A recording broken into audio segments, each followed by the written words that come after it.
When I moved to Australia, I thought I knew what to expect. But no.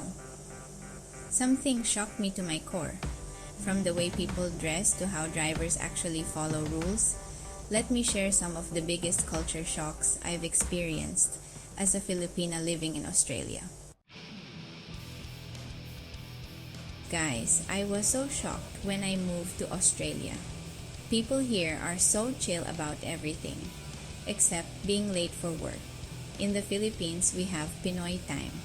If the meeting is at 8 a.m., we might show up at 8:30, and no one really minds. Here in Australia, if you're 1 minute late, you're already stressing out. But aside from work, Australians are super laid back.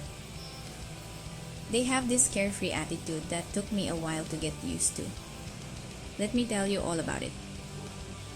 The first thing I noticed, Australians love to say no worries mate. No matter what happens, that's their go-to phrase. In the Philippines, when we make a mistake, we usually say, sorry po, and expect our boss to at least get a little mad.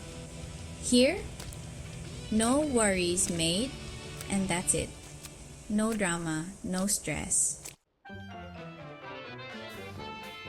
For my first day at work, I dressed up in a complete office outfit, blazer, slacks, the whole thing. But when I got there, everyone was in shorts and sneakers. In the Philippines, dressing formally is a big deal in the office. Here, comfort is king. I've even seen co-workers wearing flip-flops to work. At first I thought, is this even allowed? But yes, it is. Speaking of shocking moments, during my citizenship ceremony, I saw a guy walk on stage in shorts to receive his certificate. And guess what? No one cared. In the Philippines, we dress up for big events. But here, as long as you're comfortable, it's all good. Even in the supermarket, I often see Aussies walking around without wearing slippers or shoes. Like, they go inside barefoot. But no one cares, as long as they're not doing anything wrong. In the Philippines, that's an automatic no-go. And the security guard would be there kicking you out of the supermarket. So it's a big difference.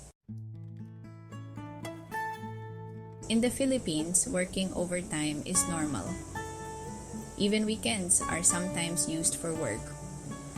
But here in Australia, Friday afternoon feels like the weekend already. One time, I sent my boss a work message on a Saturday. Guess what? He didn't even reply. He answered me on Monday morning with a simple, "Oh sorry, I was on my weekend." In Australia, when it's time to work, they work. But when it's time to rest, no one disturbs anyone. No toxic overtime, no unrealistic expectations. One thing I really admire about Australians, they find happiness in the simplest things. A good cup of coffee and some sunshine. That's already a great day for them. In the Philippines, we love big celebrations, grand birthdays, fiestas, and family reunions. But here, a simple "G'day mate, how's it going?" and a cup of coffee is enough to make their day. Which is one thing that really shocked me.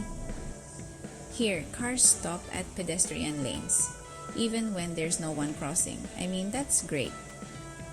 But I also noticed something frustrating. Some immigrants don't follow these road rules.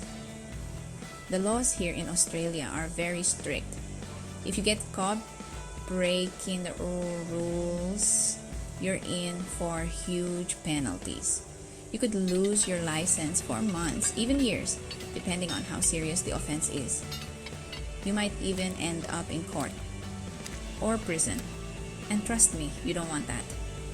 Because here in Australia, breaking the rules means spending dollars on penalties, and I mean a lot of dollars.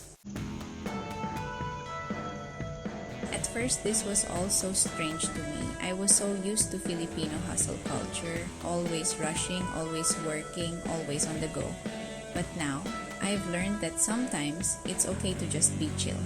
Maybe we should all try to have a bit of that no worries mindset sometimes. What do you guys think? How do you handle stress? Let me know in the comments below.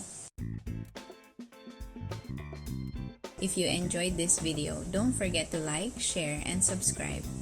And of course, comment below about the most shocking culture differences you've experienced.